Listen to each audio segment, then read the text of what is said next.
They say, that's not a good business model, Ben. Or, I hate to tell you, we're not a business. We're a church. We're followers of Jesus Christ. It's not about business model. Yes, we practice as good a business as we can.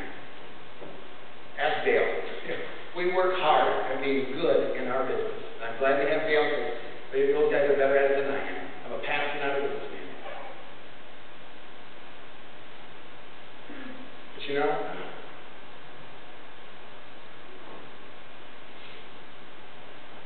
you're never going to have a miracle in life until you realize that you need a miracle. As long as you're saying, I can solve this marriage problem on my own, God, I don't need you, God. God says, go ahead. Be my guest. Or God, I'm so financially in debt, but don't worry, I've got a plan. God says, go ahead. Or God, my job's not going well, but I know how to change it. And God says, well, keep trying.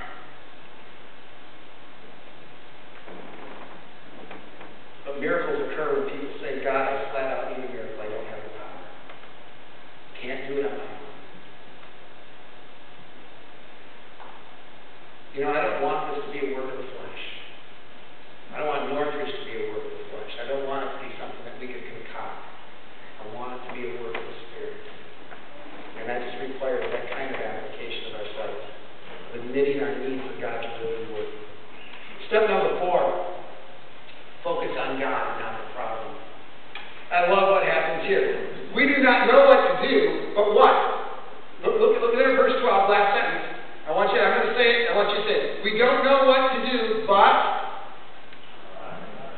a little more conviction. We don't know what to do, but our eyes are on you.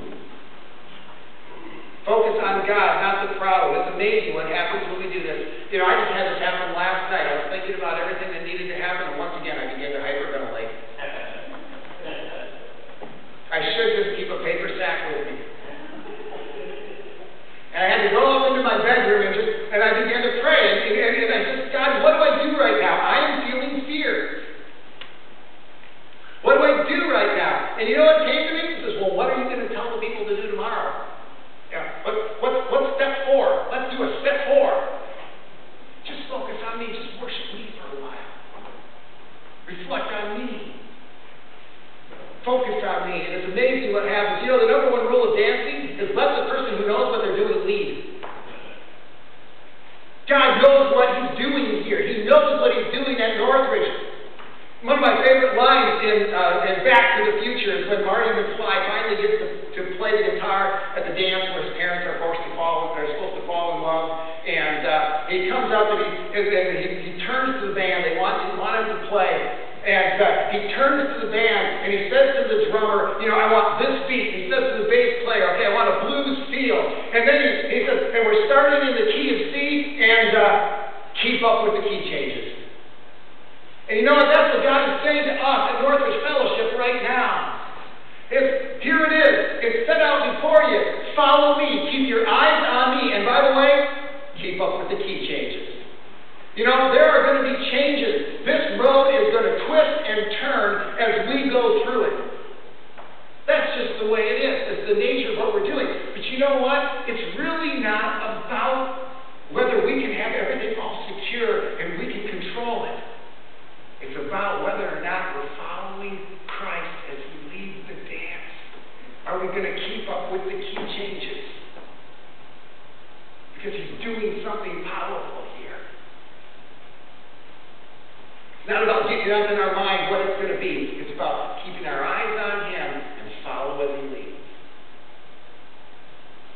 Jehoshaphat didn't let the people of God get so full of their circumstances they couldn't see God. I love what Corrie ten Boom says. She says, if you look at the world, you'll be distressed. If you look at yourself, you'll be depressed. But if you look at Christ, you'll be at rest. And I love God's response. Verses 14 to 17. And the Spirit of the Lord came upon Jahaziel, the son of Zechariah, the son of Benaniah, who, by the way, killed the lion in a pit on a snowy day.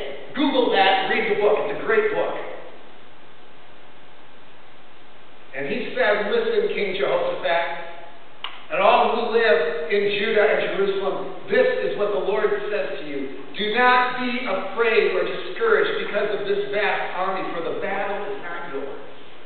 It is God's. Tomorrow march down against them. They will be climbing up the path of Ziz, and there you will find them at the end of the gorge in the desert of Jeruel, and you will not have to fight this battle. Take up your position, stand firm, and see the deliverance of the Lord that the Lord will give you, Judah and Jerusalem. Do not be afraid. Do not be discouraged. Go out and face them tomorrow. Now somebody say, well, God, if you're going to fight the battle, why do I have to go?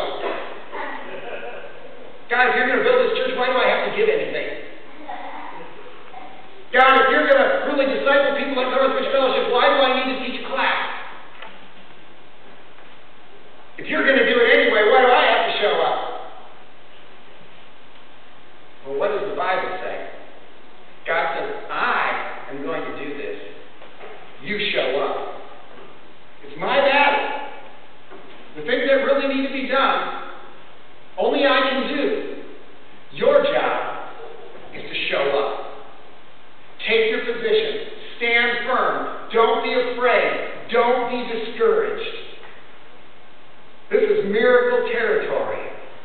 That's why we're doing this giving workshop.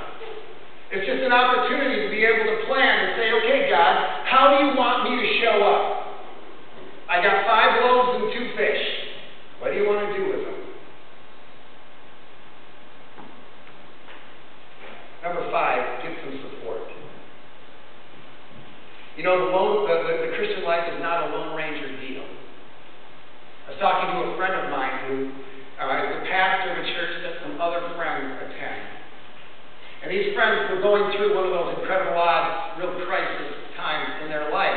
And I came and I just said, you know, how's it going with them? How are you guys doing? And he said, I think it's going well, but I have to admit I'm kind of frustrated with them. Because here they are, they're mature Christians, but they have resisted getting into a small group the entire time that they've been in the church. They could never fit it into their schedule. Everything else was more important. But now that they've had a crisis, we've had to go back, and we have worked really hard to retrofit them into the community to try to build some relationships because they've never invested in relationships in this church. I never got on their schedule. And now they're in crisis. And now they're looking to the church for help. And it was great because here's the great thing is there were some folks leading small groups who said, come on, you're out of gas. Kind of like that Holly Long commercial of the shed. You know, you're out. Get in. Come on. We're not going to leave you. That's not the way church works. But my friend said how much better if they would have already had a network of relationships that was already being offered to them. But if they had made the schedule. Look at what the people did when they hit this crisis in verse 4. We already read it. All the people of Jerusalem gathered. They came together to face this threat.